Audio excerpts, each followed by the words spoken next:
गोरी चंद्रमुखी गोरी चंद्रमुखी हो गोरी चंद्रमुखी रूप अहाँ के चम चम चमकैया। गोरी चंद्रमुखी रूप अहाँ के चम चम चमकैया। दै छी जखने मुस्की दै छी जखने मुस्की दिल धक धक धड़कैया। गोरी चंद्रमुखी रूप अहाँ के चम चम चमकैया। गोरी चंद्रमुखी रूप अहाँ के चम चम चमकैया।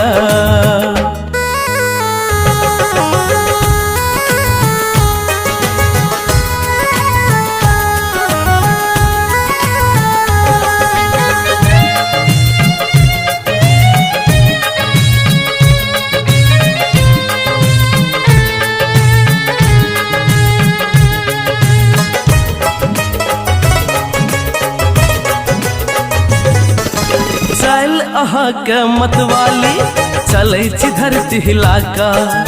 देख के पाछा पड़ै सबटा छौरा मिथिला का।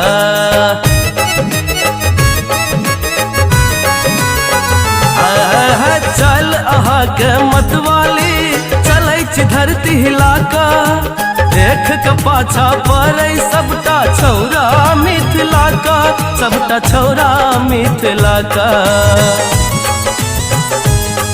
गोर गोर बदन गोर गोर पूरे बदन अहाँ के गम गम गम कैया। गोर गोर पूरे बदन अहाँ के गम गम गम कैया। दै छी जखने मुस्की दै छी जखने मुस्की दिल धक धक धड़कैया। गोरी चंद्रमुखी रूप अहाँ के चम चम चमकैया।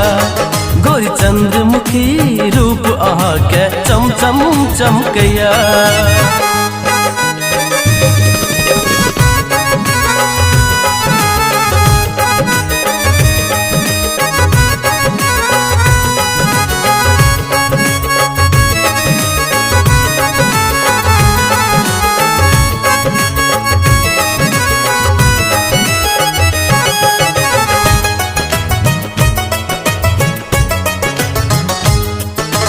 आँख अहाँ के मृगनैनी गाल आम सिनुरिया।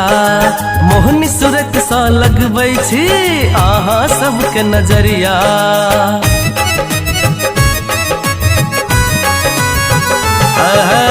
आँख अहाँ के मृगनैनी गाल आम सिनुरिया। मोहनी सूरत सा लगबै छी अहाँ सबके नजरिया। है ये अहाँ सबके नजरिया। रसगर ठोर सा मधुरस अहाँ के टब टब टब कैया। रसगर ठोर सा मधुरस अहाँ के टब टब टब कैया। दै छी जखने मुस्की दै छी जखने मुस्की दिल धक धक धड़कैया। गोरी चंद्रमुखी रूप अहाँ के चम चम चमकैया। हो गोरी चंद्रमुखी रूप अहाँ के चम चम चमकैया। दै छी जखने मुस्की दै छी जखने मुस्की दिल धक धक धड़कैया। गोरी चंद्रमुखी रूप अहाँ के चम चम चमकैया। गोरी चंद्रमुखी रूप अहाँ के चम चम चमकैया। गोरी चंद्रमुखी रूप अहाँ के चम चम चमकैया।